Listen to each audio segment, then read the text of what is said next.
Welcome to Shoot Like a Girl, a podcast featuring interviews with extraordinary military women from around the world who push their limits on and off duty. I'm your host, Kate Stewart, and this is episode number 11. Today's guest is Anna. Anna started her career as a Bos'n in the Royal Canadian Navy, but switched to the military police branch to become a close protection operator. I hope you enjoy her story. Steady, steady, nice and steady. Light, hill, cover. I'm a steamroller, baby. I'm a steamroller, baby. Just a rolling down the line. Just a rolling down the line. I'm a steamroller, baby. I'm a steamroller, baby. Just a rolling down the line. Just a rolling down the line. So you better get out of my way now. So you better get out of my way now. Before I roll all over you. Before I roll all over you. Yeah, we can just jump right into it. So Anna, welcome. Okay. Thank you so much for being here. I'm super excited about this podcast. Thank you for having me. Okay, so where did you grow up? Okay, this is kind of a lengthy story because where I grew up wasn't so straightforward. Okay. I was born in Sarajevo in Bosnia and Herzegovina. So that was I probably shouldn't even say the year, but it was in 86. And most people don't really even know where that is, but that's in the Balkans of Europe. So born in Sarajevo, the war happened. Most CAF people know about the war, or at least the older dudes did. So whenever they'd meet me and hear about that, they'd be like, oh yeah, I've been there. Mm-hmm. Yeah, so born in Sarajevo, moved to London, England, spent a couple years there. That's where I learned English and went to school. And then, in 92, I moved to Canada, Winnipeg, Manitoba. So I've moved around a lot, and it's always really tough for me to say like where I'm from. Ultimately, my family landed in Windsor, Ontario. So that's kind of my go-to. If anybody's like that I'm probably not going to get to know, or just like in passing, if people ask where I'm from, I just say Windsor, Ontario, because it keeps it super easy. How old were you when you left Bosnia? So I was 6 years old when I left. It was actually on my birthday that we got out of there. I just remember my mom coming home and telling me, grab your bag, put your favorite toys in it, and we're going. And I was like, oh my God, which Barbie do I bring? Mm-hmm. I don't know why she told me to pack up stuff, because I just packed up like totally useless stuff, mostly toys, but I didn't know where we were going. I really didn't know what was kind of going on. I knew things were getting bad because they didn't hide anything on TV, and my parents didn't really censor me very well, I guess. So I saw a lot of things on TV. I also wasn't allowed to sleep in my bedroom anymore. I had to sleep in the bathroom because there were no windows in the bathroom, and it's more fortified because it was more in the center of the home. There's tiles, and the idea was that it would be the safest place for me and my brother to sleep. But I hated that, and so my mom let me sleep with her one night with a camera. This is kind of the weirdest thing in my memory. Was a camera pointed out the windows, so that we could see what was happening outside without looking at, out the window. Mm-hmm. So yeah, she told me to pack up my stuff. I did, packed up all my toys. Then all I remember is seeing this, giant cargo plane, camo painted. And I got on with my mom, my brother, but not my dad, and said goodbye to my dad and got onto this plane. There were no seats in it. It was just like, if you could imagine a C-130, a bunch of people getting on that, but there's no seating anywhere. It's completely all open, and a bunch of people just sitting on the ground, getting motion sick on this plane. So yeah, that's kind of my memory of leaving Bosnia. I didn't see any Canadian soldiers, but I also wasn't allowed to leave my home. Yeah, so my dad stayed behind for 2 years in hopes of trying to salvage our home and what we had there, but that was obviously in vain. So you guys went from there. Was that directly to London that plane took you? No, it was a little convoluted. So if my memory serves correctly, I left Bosnia, went to Budapest, Hungary, and I was there for 6 months. And then from there, went to London, England for 2 years. And I said that I got to Canada in 92. That's wrong. I arrived in Canada September of 1994, actually. And do you think that almost like having those experiences when you were younger sort of helped with some of that resiliency later in life? Yeah, I'd like to say that I've developed pretty thick skin, even though I like to say that I wear my heart on my sleeve and I'm a pretty emotive person. But I think that, yeah, just going through so many different changes in my life has made me much more resilient. And what made you want to join the military? So I had an entirely different route set up for myself when I was younger. I always thought that I was going to be like a detective or some sort of policing type that solely worked on like murder cases and high profile serial killers and stuff like that, because growing up, that's the kind of stuff that I was really into. Like I loved reading mystery novels. I loved scary movies. So for me, it was like, oh, I'm just going to go be a cop and then become a detective. And so when I finished high school, I went into university for criminology. So basically, criminology is the study of why crime happens, what makes a criminal through a sociological perspective, as opposed to just saying psychology is the reason why somebody commits a crime.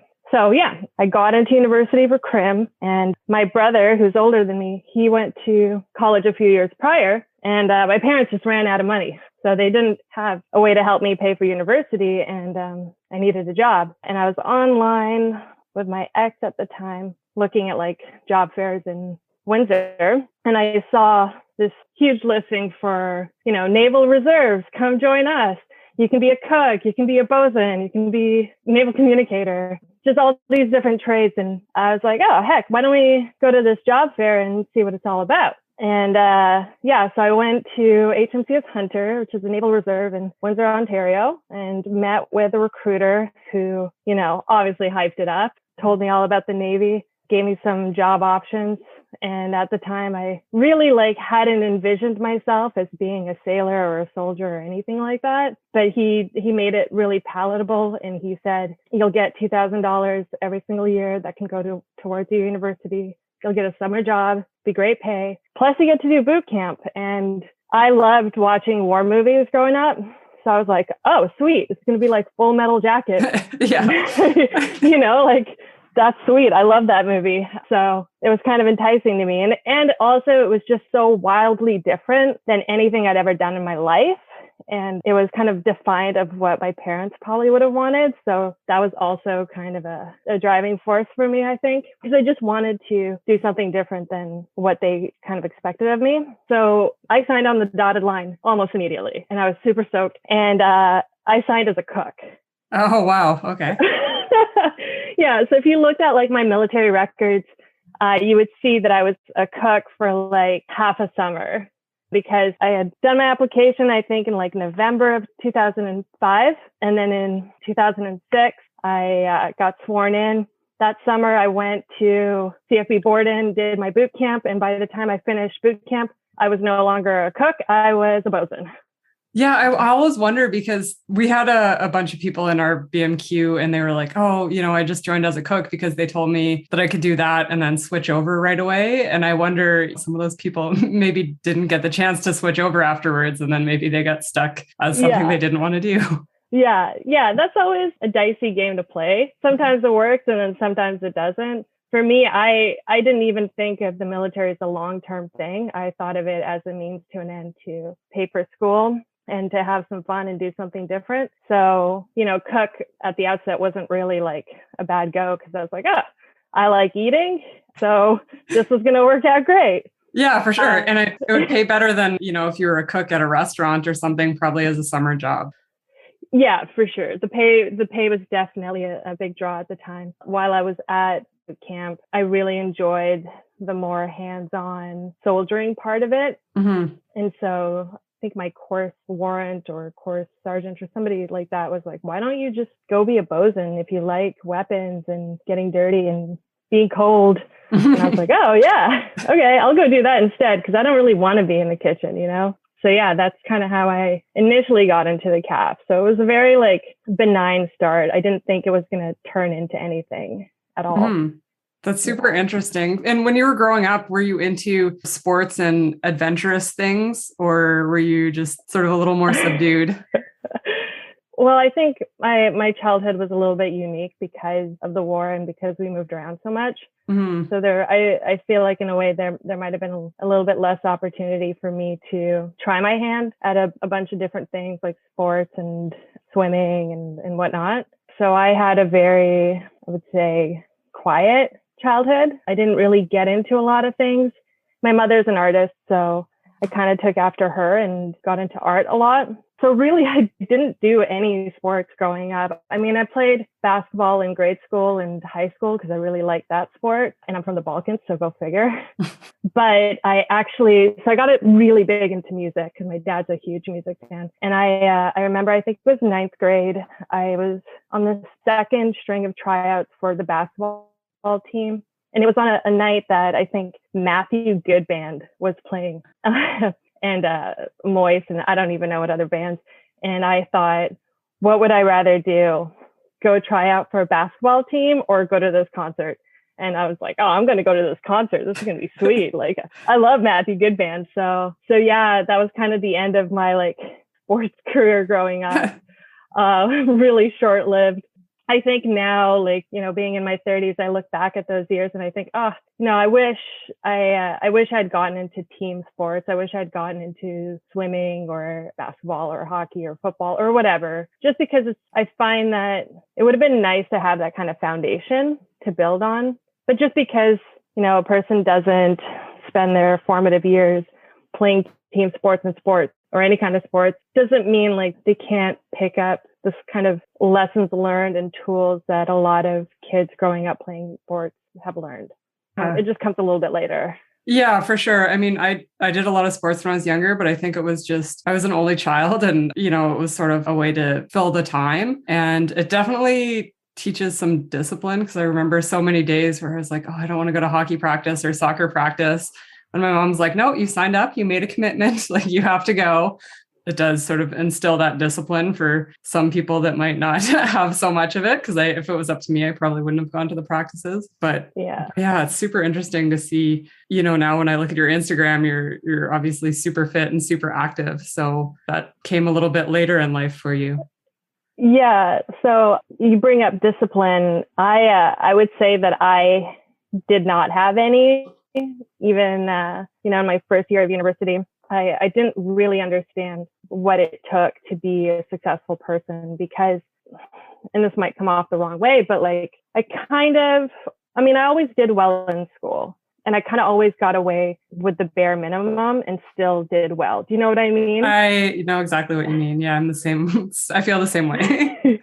Yeah. And so I never pushed myself. I never really challenged myself. I also I went through kind of a lot of trauma, with the war and moving around. And I think it was really tough for my parents as well. So I didn't really push myself and I was able to get away with it for a really long time up until I hit university. And then that was kind of a huge wake up call for me because gone were the days where I could just show up for a quiz and do all right, And I think joining the military, it didn't happen at the outset there either. But once I started going through the military pipeline and doing the training and, showing up for those training nights at HMCS Hunter and then going away for my trades course training or sailing on a ship, over time, I really started to develop this sense of it's not always about being comfortable and what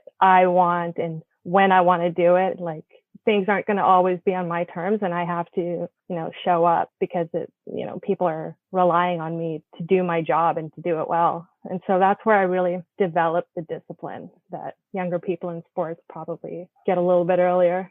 And so did you work just as Class A or did you do Class B or C contracts? So I worked during the school year as Class A. So just, I think it was one Tuesday a week. And then sometimes on the weekends, lots of parades here and there. And then in the summertime, I would do a Class B contract, go out to Halifax, which is where I did pretty much all of my trades course training for Bos'n. And then do a little bit of sailing. And then come September, I'd be back in school studying and kind of got into that rhythm there. How long were you a Bos'n for before switching to, did you switch to MP? Yes. Okay. So in 2009, I took a Class B contract out to CFE Esquimalt, Victoria, British Columbia. And from there, I did basically full-time Class C contract work on the MCDVs, the minor coastal defense vessels, for 5 years. And not exactly 5 years, because I had left and gone to fleet school and did a contract out there for the last little bit. And then in 2014, I crossed over to MP, because at that time, if you wanted to do close protection, you had to be MP trade, or MPO, I suppose. But I've seen the message come out before, and I know they've sort of flip-flopped in the past where it was open to all members and then just MPs. And now I think you have to be combat arms to go out for selection. yeah, so I think the branch is really trying to dial in how they want this specialty to move forward. When I went through the pipeline, it was MP only. And then we realized that, we're really, like, the MP branch on its own, it's not a very large branch to begin with. I want to say, like, we have somewhere around 2,000 MPs in the CAF. Could be 5, could be 2. Feels like 2, though. So it's a small pool of people. And then to draw from such a small pool of people, an even smaller pool of individuals who had the interest to do something like this, but also have the capacity and the capability to do this, just really dwindled down our numbers. And so we really found ourselves kind of backed into a corner with, how are we going to improve and evolve this specialty if we don't have a larger pool of resources? So they've opened it up to combat arms, but then they kind of reduced it to certain rank. Okay. And so when you switched, was that solely so that you could go CP, or did you switch and then hear about CP and then decide that that's what you wanted to do? So what actually happened was I wanted to do CSOR. Okay. I'd gone to a CanSoftCom recruiting drive and met, like a JTF2 representative and a CISO representative. And I think CGIRU might have been there as well. But when I had heard about CISO, I'd heard about CISO prior to that, but I got to know more about it. And I thought, well, I'd really like to do that. That sounds something that's super challenging and right up my alley. But at that time, I'd been in for 8 years in the Navy, reserve bosun. My operational experience was kind of limited to fleet weeks down in San Francisco and, search and rescue missions off the coast of British Columbia, which, looking back at it, I learned so many valuable lessons being in the Naval Reserves. But to me at that time, it didn't feel like that was nearly enough experience and knowledge under my belt to have the audacity to apply to, CSOR. And so I thought, okay, well, what's a good stepping stone to CanSoftCom? And at the time I'd been working at a fleet school at Work Point, and there was an MP there who was just kind of on his way out the door, but helping us out in the meantime before he got out of the military. And he told me, like, hey, why don't you try close protection? It's pretty cool. It's a higher level of training. It might be something that's up your alley. And I looked at it deeply into it, talked to some people, and I thought, okay, this is it. This is what I'm going to do. I'm going to switch over to MP, go Reg Force, apply to CP. And then, a couple of years after CP, I'll apply to CSOR, and Bob's your uncle. That's it. It's going to be too easy. And so, that's basically what I did. I put my paperwork in 2013, went through the whole VOT process. And in, I think, April 2014, I got my message saying, you're going to Bos'n for my MPQL3 starting June. So I guess you had your criminology degree, so that was a good prerequisite. And then I think people who have is it the College Police Foundations course? Yes. Is the requirement? Yeah. Okay. Yeah. So it kind of worked out perfectly for me because I had that criminology degree that I wasn't using at all. So that definitely came in clutch. And I guess in a way, everything kind of came full circle because I initially thought that I was going to be, some detective cop person. And I'm nowhere anything like that right now, but I'm a little bit closer being a military police. Yeah, I would say definitely doing some cool stuff now.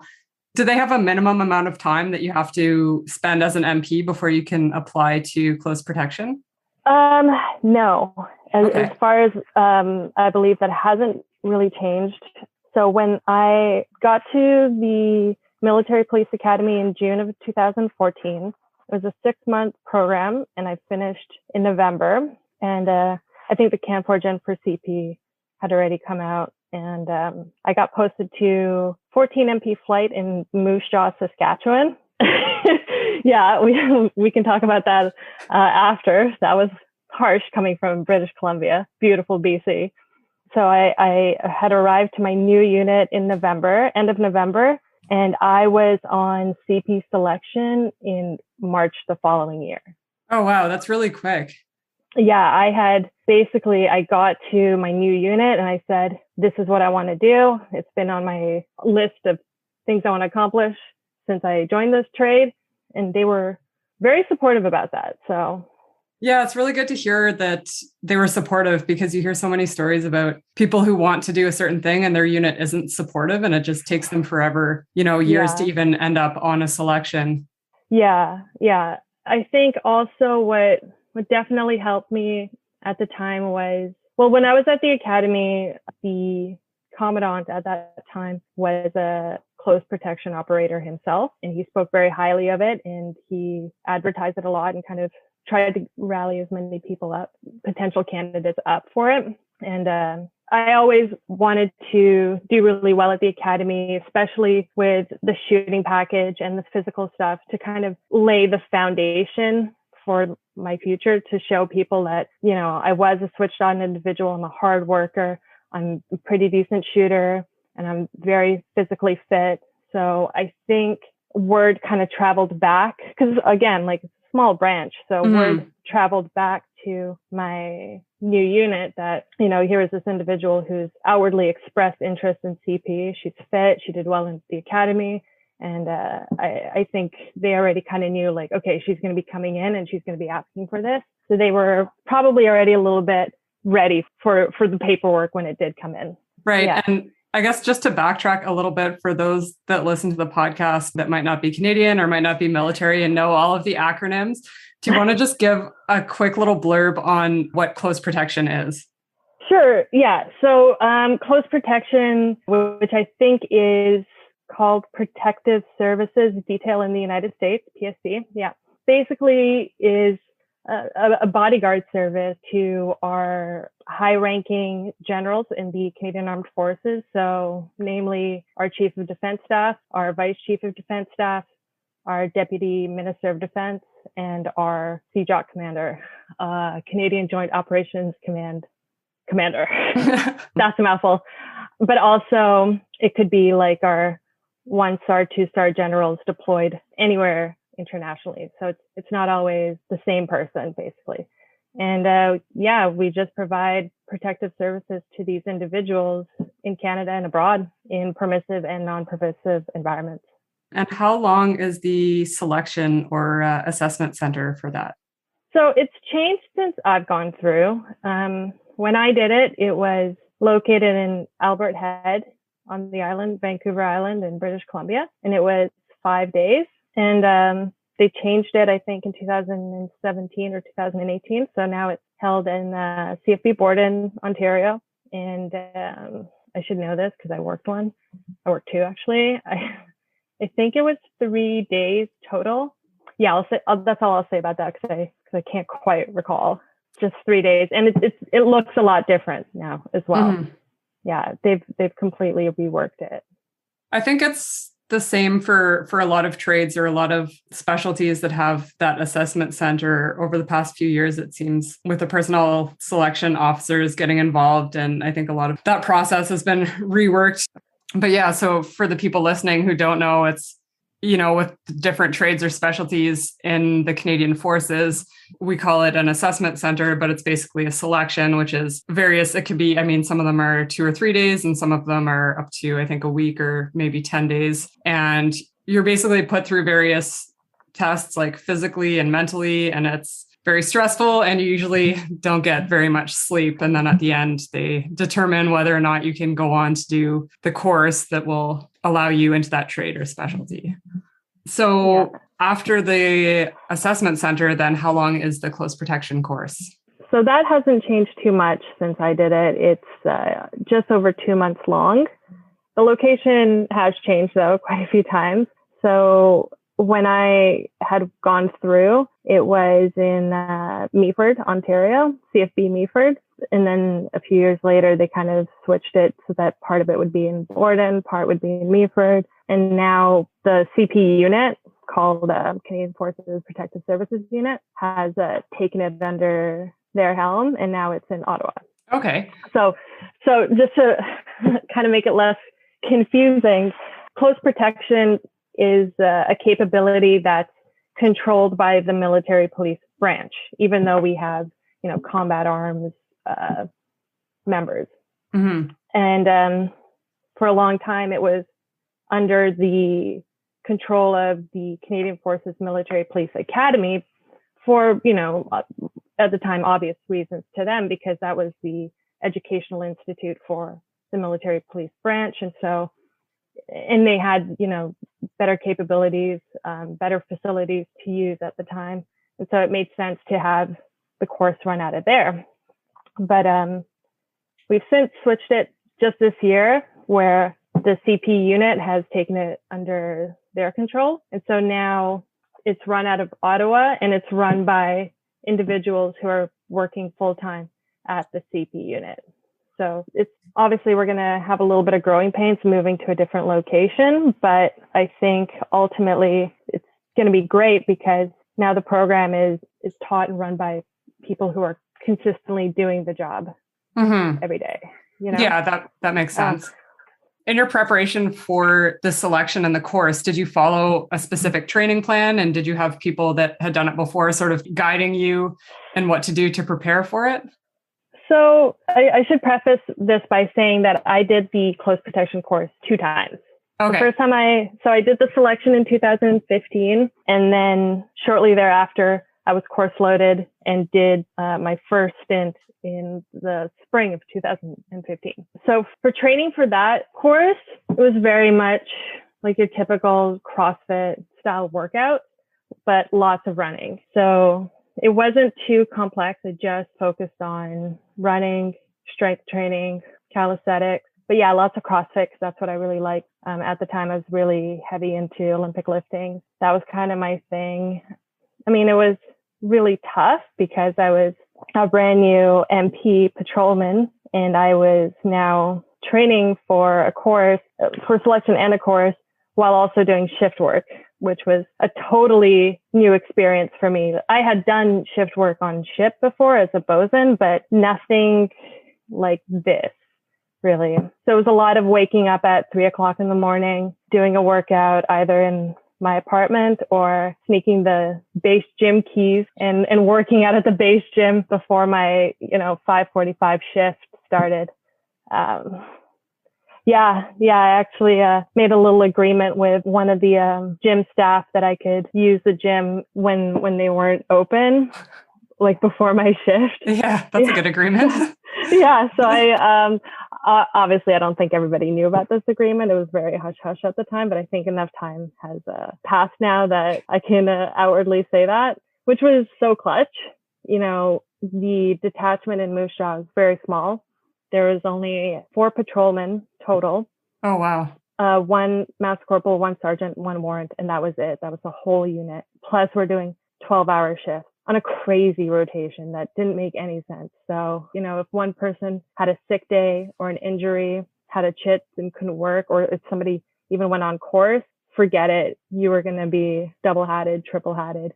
So it was pretty hectic, and it was definitely a mental grind as much as a physical grind. But yeah, you just got to be a little innovative with your workouts. Did you feel like you were adequately prepared physically for the selection? Yes. Yeah. I don't think I had ever doubted that I wasn't going to be successful. when I was at the academy, I think I won 4 or 5, top female athlete of the month awards every month there. And being at the academy helped me train really hard too, because I was able to work out at their gym every morning and every evening. So I'd already kind of had a good foundation and I was quite confident with selection. And same with the course. When it came to my physical fitness, I felt good to go. But the mental aspect is a totally different beast. And also for somebody who had, again, never done sports growing up, team sports, there was a whole mental aspect to it that I still needed to develop. Okay. For like long-term success. And on that course, you do shooting, tactical driving, and what are the other, I guess, phases? Yeah. So the course starts out with a shooting package, which is, I think it's great. I don't want to say it's like the best shooting package, but it's a very, very good shooting package. And that lasts for 2 weeks, I want to say. 1 week for the pistol and 1 week for carbine. And you do your testing. Might be wrong now. I can't even remember correctly. But yeah, so there's the shooting package. Then there's reaction to attack. So drills on what to do if your team falls under contact and you're with your VIP, your principal, and going through those drills of, with vehicles and without vehicles. Then there's also individual bodyguard drills. So if you are providing protective services by yourself or you're alone for whatever reason, there's I want to say like a week on just that alone. Motorcade driving just in general is really important. It's a huge piece to our job. Usually that part gets outsourced to a third-party location. Like I've done the evasive driving course down in Blackwater or Academy now. Yeah. I think I still haven't gotten to the bottom of it. I think it's Academy. Oh, is it? Okay. Yeah, but it just doesn't even make any sense why it would be Academy. But anyways, that's neither here nor there. The Academy used to be Blackwater before the PR disaster. But what I've also done it in Tundra, which is a Canadian facility in Stayner. And I've done it twice in Tundra and in Academy. So yeah, that's another piece. And then unarmed combatives, that's also a really big piece because in CP, you're not always going to be gunned up, and having a really good fighting foundation is important. So we did a lot of combatives, unarmed combatives in the evenings and then throughout the day during scenarios. Do you follow any certain, do you guys do BJJ or striking, or is it just sort of a mix of everything? Yeah, so it's MMA. It's a mix of everything. There's a little bit less emphasis on jujitsu, which is unfortunate because jujitsu is my favorite part. Okay. But the theory is that if you're on the ground, fighting your opponent or your enemy in full rig, you're at a grave disadvantage there. I don't know if you've ever fought in plates before, but it is not fun. So the idea is to stay standing as much as you can. So lots of kickboxing, Muay Thai, MMA. And then obviously you have to do some jujitsu because you need to figure out a way. You have to fight your way out of a ground position. Especially I find for smaller person against a larger person, if they're untrained, and even if you have a smaller person who's trained in jujitsu, that's such a big advantage on the ground. Yes. Yeah. Just kind of going back to training for a course. So for my first course, I really didn't have a lot of unarmed combatives experience, aside from one 9th grade fight that I got into. So I really Did you win though? Debatable, I got suspended, so I don't know if I really became the winner in that one. So in my first attempt at the CP course, I had done the whole course from beginning to end, but I wasn't successful on the final X, and so they didn't graduate me. But while I was there, I definitely found that a big weakness of mine was that I just really didn't know how to fight. And most importantly, I didn't have any confidence in defending myself without a gun. So when I trained for my second attempt, I signed up for a jiu-jitsu MMA Muay Thai club in Regina, Queen City MMA, they used to be called. I think it's different now. But so I signed up with them. And I trained jujitsu and MMA like 5 days a week for a good year and a half before I went and did my second attempt. And by then, when I'd shown up to the CP course again, I was like I guess, totally different person when it came to that. Mm-hmm. I had the confidence that I needed. And did they give you feedback after that first attempt? Like, here are some things that you should work on before you come back? Or was it sort of all on you to determine that? I got a lot of feedback. Yeah. So some good, some very constructive, and some not so good, and maybe not so constructive. My first CP course was a very big life lesson for me. I learned a lot of things about myself on that course, but mostly I learned a lot of things about the world and how the world really worked through that course. So I went into that course very naive because, like I had said, usually when I took on something, I didn't really meet a lot of resistance and I'd usually be successful. But mind you, anything that I had really done prior to that wasn't nearly as challenging or maybe norm breaking as me trying out for CP. So when I showed up for that course, they had said, we need women in CP. We're looking for women. That's a huge gap in our capability. So like, if you're a fit woman, come out, give it a try, see if it's for you. We'd love to have you. And that was kind of the general feeling that I'd gotten about CP prior to getting there. When I got there, it was a bit of a different story. Maybe because it was just a different group of people. Maybe they didn't think I'd even get that far. Not really too sure. Maybe it was just old guard versus new. But I definitely hit a block when I got there. And I would say half the people there, half the staff there were all about it. Like, heck yeah, send it. And then the other half was just like, absolutely no way, not on my watch. So I got a lot of feedback. Sometimes it wasn't constructive at all. And I think it really hurt my self-esteem and my confidence there because I was being corrected over things that others weren't being corrected for, or I'd be singled out for a behavior and that everybody was partaking in. And so it was definitely a really difficult time for me because I was doing well when I got there. I was performing well, hitting the checkpoints, but over time, they definitely whittled me down and whittled down that confidence. And looking back at it now, I think that, I had the capability to be successful. I just didn't have the right frame of mind to believe in myself.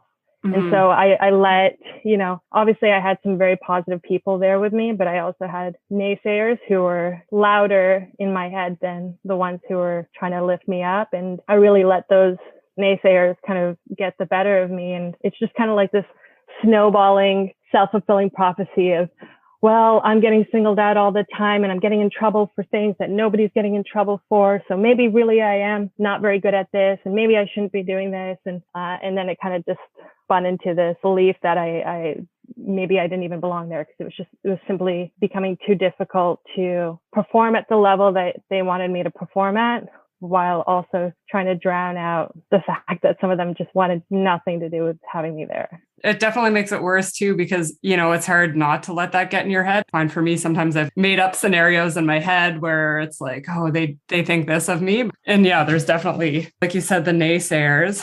So then the second attempt, was their attitude towards you different, or did you just simply learn to sort of block that out of your head?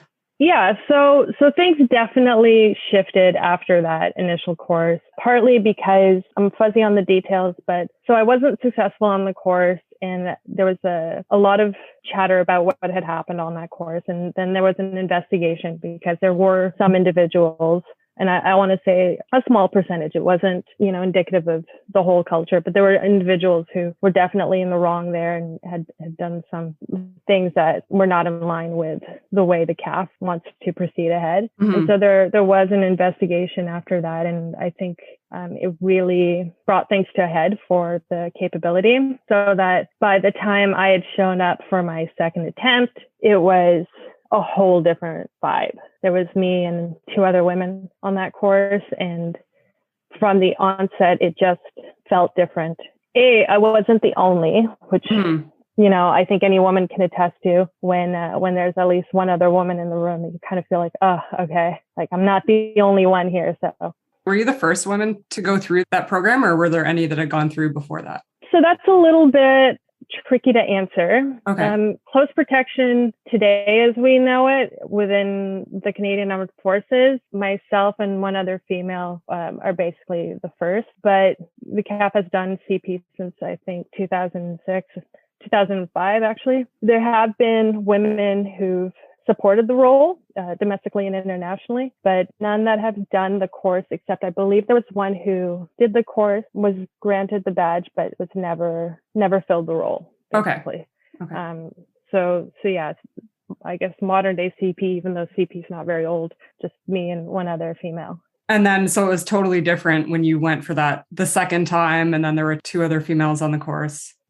Yeah, so completely different atmosphere, a lot more welcoming, I would say, for everybody. I think they really kind of dialed in how they wanted the path and the future of CP to evolve. And it was a totally different experience, and it was wonderful. It was great. Obviously, I had the confidence of my jiu-jitsu and MMA training, so that helped me a lot as well. Just night and day, I guess. I felt the genuine support and mentorship from my instructors on that course. And I don't think there was any point on that course where I felt like I was being singled out for, some arbitrary reason. If I didn't perform well on something, it was directly attributed to my performance in a task and not because I'm a female. Right. Okay. Which, obviously shouldn't matter at all, but yeah, sometimes cognitive biases. Yeah, that's really good to hear that they seem to have sorted themselves out for that next time. Yeah, for sure. And I think for anybody that's listening, any woman that's listening and has ever thought about doing close protection, regardless of what has happened to me, in the history, CP has definitely evolved significantly, I think. And there's a lot of male allies here in close protection to make women feel like, this isn't just, a boys' club anymore. Mm-hmm. And so after you finish your course, what would the typical day of a close protection operator look like? It varies so much depending on the capacity in which you're doing your job. So for me, when I graduated the course, I was almost immediately deployed to Baghdad, Iraq. So I was the first female CPO to ever deploy for the CAF. Nice. That's my small claim to fame, I suppose. Very cool. So my daily life, it obviously varies based on the principal's schedule, but either you're waking up, maybe getting in a workout in the morning, taking the boss to wherever they need to go, and coming back, going back out again, or just staying in for the night, PT, dinner, hang out with the dudes, go to bed, and rinse, repeat. Or if there are no moves, then it's a lot of training, as much training as we can get in. I think that kind of goes for any specialty unit that's high tempo, as we are. Anytime that there's a lull in actual mission, it's always training, whether it's firearms training, combative, motorcade driving, doing advanced recce work, just trying to make things better for the next team. Mm-hmm. So after someone becomes a close protection operator, are they then posted to Ottawa, or is it something that maybe they go back to their MP unit and then they just go on a deployment when they're needed? Yeah, so it can vary. For the most part, once you're completed the course, you will just go back to your home unit and then wait to be called upon to do the job, usually in a roto capacity. But sometimes you can get posted to, actually, you know what? I'm going to take that back. To be posted to the close protection unit, you typically need a deployment under your belt. Okay. So you need some experience. And then you also kind of go through a little bit of a vetting process. So the unit will canvass potential close protection operators, and then they'll look at, okay, what kind of experiences does this person have? What teams have they worked on and worked with? How did they perform on course? Because the CP unit is still quite a small unit, although we are growing in size significantly. So I don't want to say that the unit is the best of the best, because there's great CP operators scattered all over Canada. Mm-hmm. But we definitely want to bring in a wide breadth of experienced members who come from, different backgrounds, different training, so that we can kind of help evolve the unit and the specialty more by And drawing on those resources. is there any, I guess, sort of schedule for deployments, like once every few years, or is it just one comes up and then you sort of put up your hand and say that you'd like to go on that one? There's no like a strict schedule or rotation of personnel within the capability itself. At the unit, there's a bit of a rotation. So you'll either be in platoon doing ops full time, or you'll be cycled into training, or you'll be cycled into kind of like a rest and recovery period. So for that, you kind of know when you're going to deploy or you won't. But for the people who aren't at the unit, if they see or hear about a deployment coming up and they need X amount of positions, then they can toss their name in the hat and maybe hopefully get picked up for the deployment. Okay, nice. Yeah. What do you enjoy the most about your career? That's a tough question. I like all the challenges that have made themselves available to me so far. Obviously, I do like actively seek them out as well, but I just think, like, especially doing CP, I've gotten to do so many amazing things and really put myself out there and try out for awesome stuff and learn new things. So, yeah, I guess that doesn't really answer your question, but it kind of does. It does, for sure. Yeah.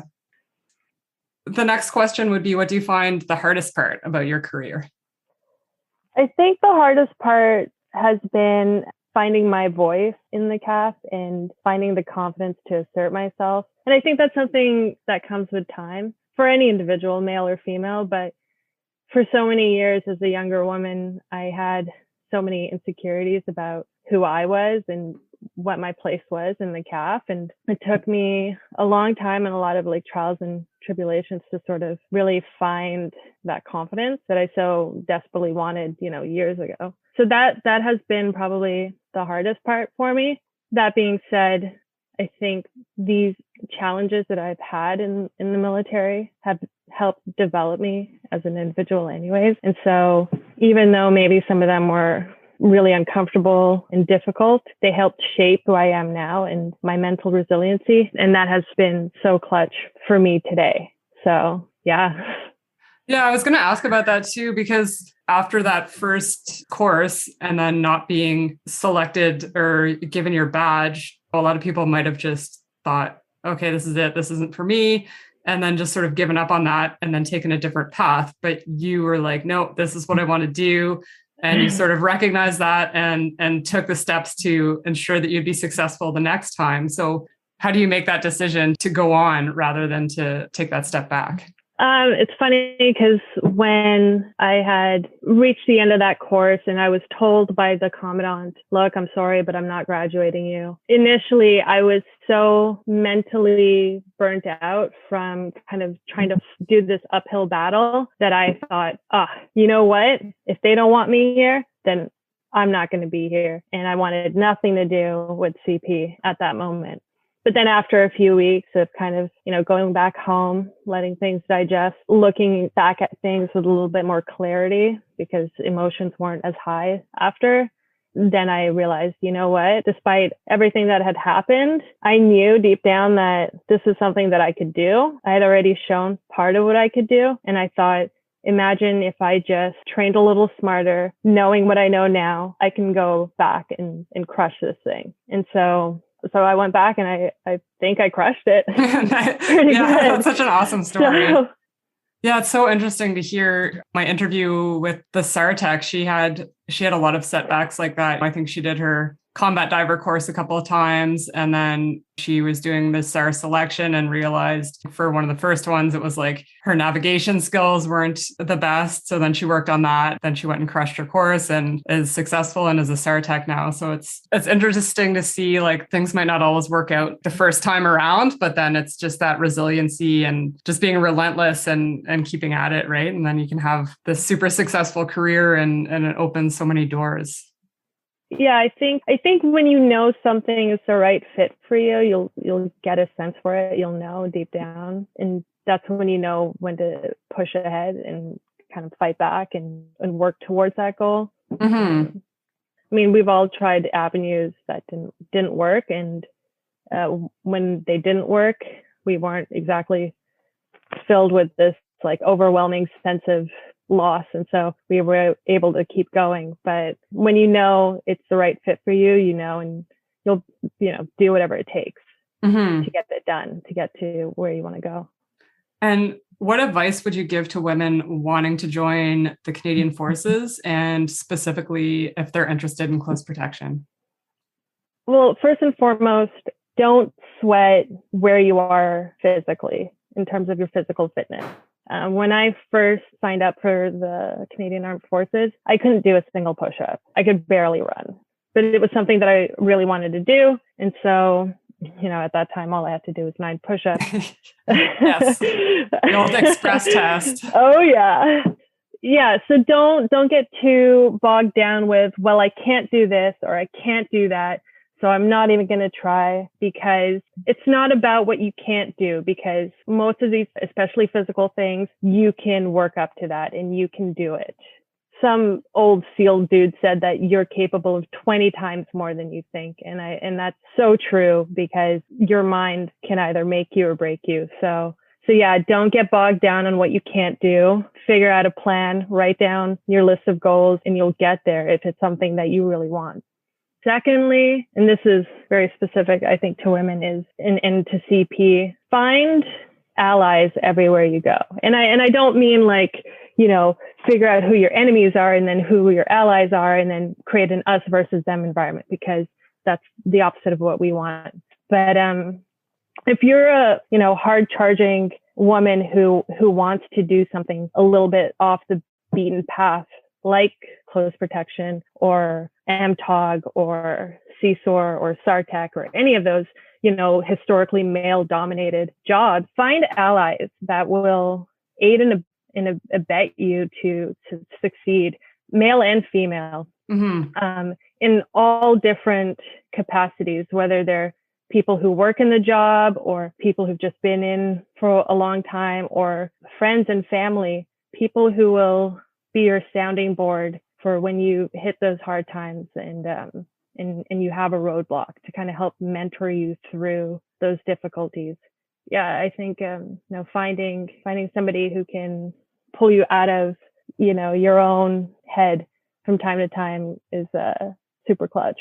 Yeah, I find that word you said, mentor, it is so important. And there are so many people in the Canadian Forces who have that experience, and they're just, they're so good at their jobs, but then they're also good at mentoring the younger people or the newer people coming up. And it is really important to find them, and they can just be such an asset to have around. Yeah, precisely. And there's just one other thing I think that I would tell any woman trying to do, not just women who are interested in joining the CAF or interested in doing a specialty, but a woman trying to do pretty much anything that she's not sure about.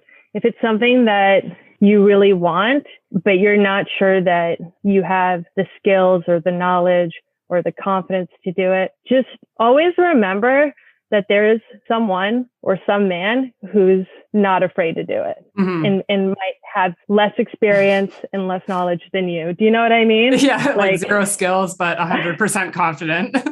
Exactly. Yeah. So don't doubt yourself and just give her. Yeah. Don't worry about what like, you know, how I said that, I want to do CSOR, but I need to do CP first because I'm not good enough. Forget that. If you want to go try out for CSOR and JTF tomorrow and you haven't done a single deployment in your life, well, guess what? There are probably 5 other guys who have already applied and have no experience either. So just send it. Yeah, Don't exactly. wait. I hear that so many times, you know, people are like, oh, I want to do this, but I think I need to do this, this, and this first as sort of like a stepping stone. But like you said, there's people literally out there, guys who are probably super new. Maybe they've been in their job for a couple of years, no deployments, like not really that much experience. And they're just like, yeah, I'm going to apply. I'm going to do it. So yeah, confidence is definitely very important. And I think something that a lot of women probably struggle with. Yeah. And I think it's also part in our nature. Women, when we do something, we want to do it really well. Mm-hmm. We want to be really good at it, and we want to kind of knock it out of the park. And sometimes we hold ourselves back because we know we can't be perfect at something, but the world isn't always looking for perfection, you know. The mm-hmm. world is just looking for people who are motivated and will show up. Yeah, exactly. And the rest comes with time. Yeah. So exactly. Yeah. Really good advice. And yeah, just really interesting to hear about your career path. What's the next goal for you in your career? Well, so I'm actually starting French school. Oh, okay. So I've been, just to backtrack a little bit. So I said I wanted to do CP so I could do CSOR. So I did CSOR selection earlier this year, and it obviously didn't work out the way I had hoped it would work out. Regardless, an amazing experience, and I had a wonderful time. If anybody's out there thinking about that, do it. Did you make it to the end of the CSOR selection? And do you think you'll ever try it again? So no, I didn't make it to the end. I made it to basically just past, I think midnight on the 3rd day. It's tough to keep track of those days. Yeah, the 3rd day I was removed from the assessment. And how long is their selection? So this year was a little abnormal because of COVID measures. Mm-hmm. There was a full week of quarantine prior to the start of the assessment phase. So, of course, I finished that part. That was easy. All I did was hang out, eat really good food, and get to know the people that I was going to be doing the assessment with. Once the 7-day period was up, then it was game on. Day 1 started, and the night before, like I said, I was so nervous, but so excited, but terrified, and I did not sleep a wink. But, you know, to be fair, I don't think anybody really slept that long or that well that night because of things to come. But no less, day 1, or day 0, as they call it, began. And, you know, obviously I can't get into detail on what events were there or what it looked like, but it was a really grueling morning for me. I think some people probably fared a little bit better, depending on their sleep situation. But for me, it was absolute misery. I was so tired. I had a tough time staying awake, and I just felt horrible. And I remember sitting down at one point, you know, staring into nothing, just alone with my thoughts. I remember doing that mental battle that so many people before me have done, asking themselves whether you wanted to stay or not. And I remember thinking, like, all right, well, I'm here. I'm sitting down. I'm doing this thing. You know, I put so much work into it. I'm not going to quit. I won't quit just yet. I'll wait until breakfast, like I said, have a nice meal, and then I'll quit. See how breakfast goes, and then call it a day, whatever. You know, like, that's kind of how I made it more palatable. Yeah, so made it to breakfast. It was good. I felt a little bit better, and I figured, all right, we'll see what they do next. We'll see what kind of stuff we do next. And if it's okay, then I'll keep writing it out. And if it really sucks, well, I'll just quit. And we got on to the next thing, and I just decided, I'll stick it out, see what lunch looks like. And I just kind of did that until dinner time. And then once dinner happened, it kind of just, I started to feel better. I had food in me. I was drinking lots of water and I started to feel all right. And then I stopped kind of having those end of the world thoughts. And I started thinking, okay, there's a possibility that I might be able to make it through today. So I'm just going to stick it out and see what tomorrow brings. And tomorrow showed up, did a bunch of crazy stuff. And I just I hit a stride, I guess, and I felt really good. After the first event on day one there, I was like, oh, you know what? I got this. I actually really have this. I didn't have good sleep the night before, but the second night I slept like a baby. I was so tired from not sleeping the night before. So by the time we were cut loose, for that moment of time, and I don't know how much time it was, I slept. When I woke up, felt kind of brand new again. And then we did the first event and it felt good. And then after that, that's when I really started to feel like, okay, I got this. I can finish this whole selection. No problem. And from there, I didn't really have any more of those tottering thoughts of like, oh, should I stay? Should I not? This sucks, blah, blah. It was more of being excited for the unknown and then just going to do some really interesting, really cool stuff that I had never done before. And so it started to become really, really cool to me and really fun. And let's not forget that here I was, a candidate on a Canadian Special Operations Regiment assessment. So few people ever get to that point. And so it really dawned on me just how awesome it was. And I started to really enjoy myself. I mean, obviously there was quite a few different stressors in place to make it uncomfortable, but I think I'm used to being uncomfortable, having done a selection before and having done a lot of challenging things in the past. Being uncomfortable wasn't new to me. And so those external stressors that they were putting on you, it made things exciting, but it didn't bog me down. That's such a great mindset shift. And also internally, it would be so motivating for yourself once you did sort of get over that hump and then you start feeling better, doing better, enjoying yourself. It's just that extra bit of motivation where you're thinking like, hey, I might actually finish this thing. That would just push you so much further mentally. Yeah, it really kind of proved to me or kind of cemented to me the idea that your mind is a really powerful bunny ears muscle. And it can really dictate, how you perform physiologically just by, its state. So kind of like if you were to do or let's say, you wake up one morning and you feel really tired and really sluggish and you don't want to work out because you've been working out for weeks and they've been hard workouts and you tell yourself, well, I don't really want to do this right now. And then you have those days where you go and do it, even though you don't feel like it and you feel tired and you knock it out of the park. You get that faster kilometer sprint or, you hit the lift that you didn't think you were going to hit. And that's just, the same thing to me. If you just kind of push through that tough time, you can really surprise yourself. So are you going to go back and attempt it again? The circumstance upon which I found myself no longer on assessment was I was doing an event, an individual event. And in that moment, I thought to myself, I think I'm going to dial it back just a little bit in this event so that I have more for, the next event. And I should preface this by saying that earlier that morning on day 2 or day 3, I was hypothermic that morning. Geez. There was an event that morning that, obviously I can't even talk about it, but I got uncontrollably. I'd never experienced anything like that in my life. And had it not been for another candidate who was able to assess what was happening with me, he recognized that I was in a bad way and he came over and helped me. But so it definitely took a lot out of me. Later on in that event, I figured, okay, I'm going to dial it back a little bit. I think I'm doing pretty good for time, but I don't want to, push it too hard and then go down. So I dialed it back. I showed up to the end point of my event, bright-eyed, bushy-tailed, saying my candidate number, I'm here, good to go. And they just pulled me aside and said, I'm sorry, you're no longer a candidate on this assessment. And they sent me right back to my quarantine camp. So basically, long story to get to your answer.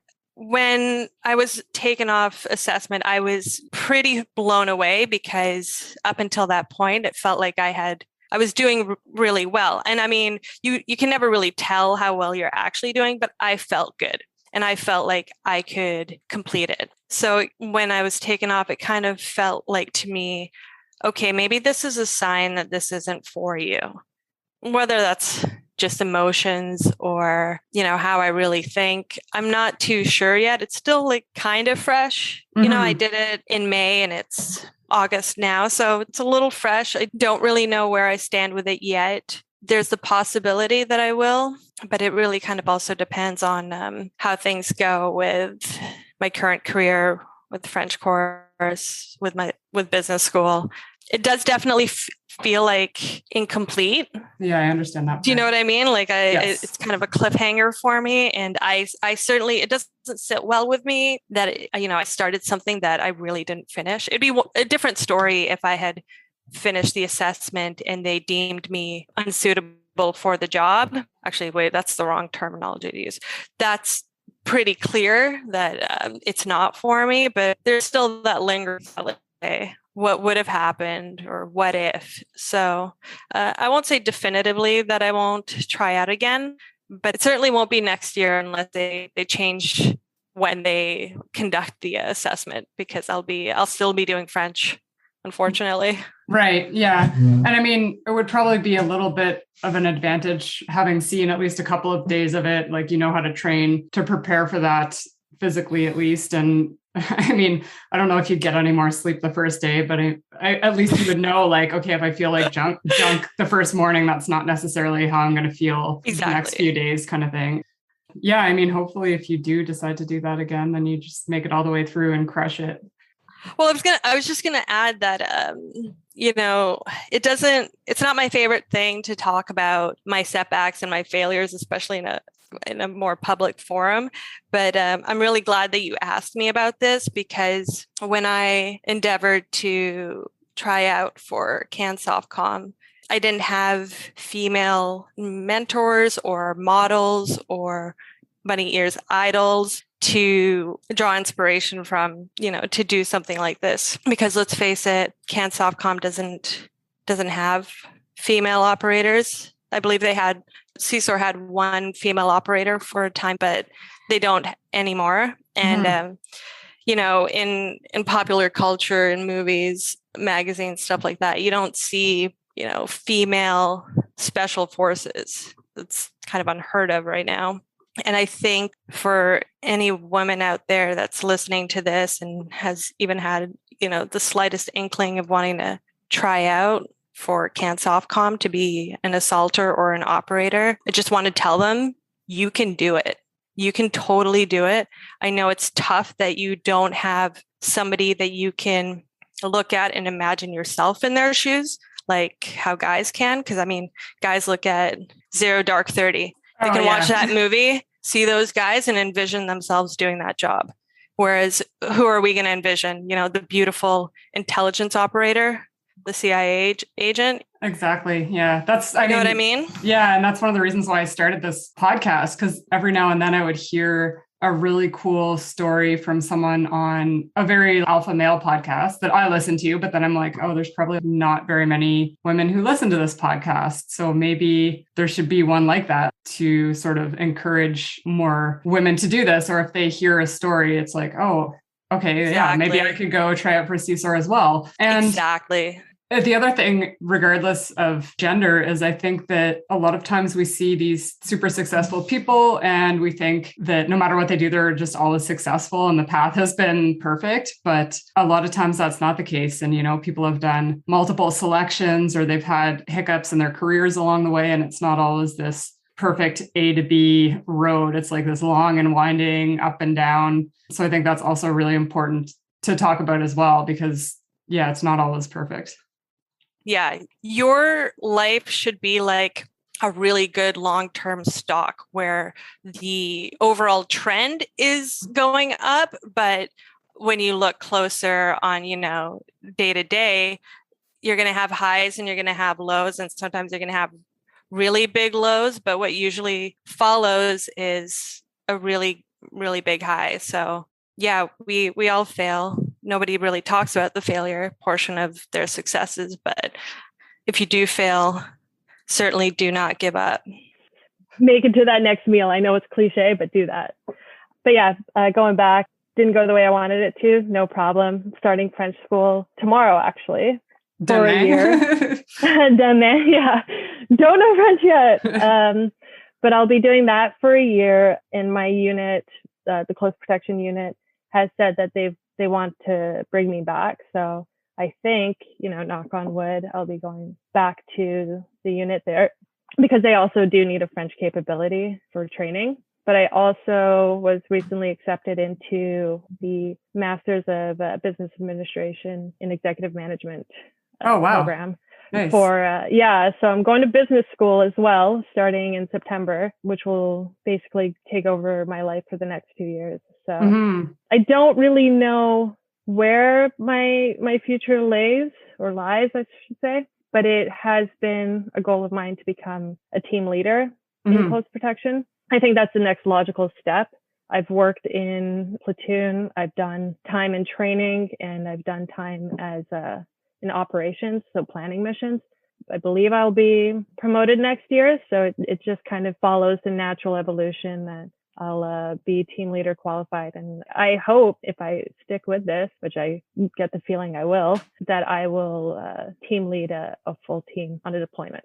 That would be amazing. Hopefully that works out. Yeah, knock on wood. I don't believe we've ever had that one. So that's, I suppose, my next aspiration. Amazing. So thank you so much, and good luck on your French course. Oh, thank you very much for having me. Thank you for listening. If you'd like to help support this podcast, please subscribe and leave a rating and review on your Apple Podcast app.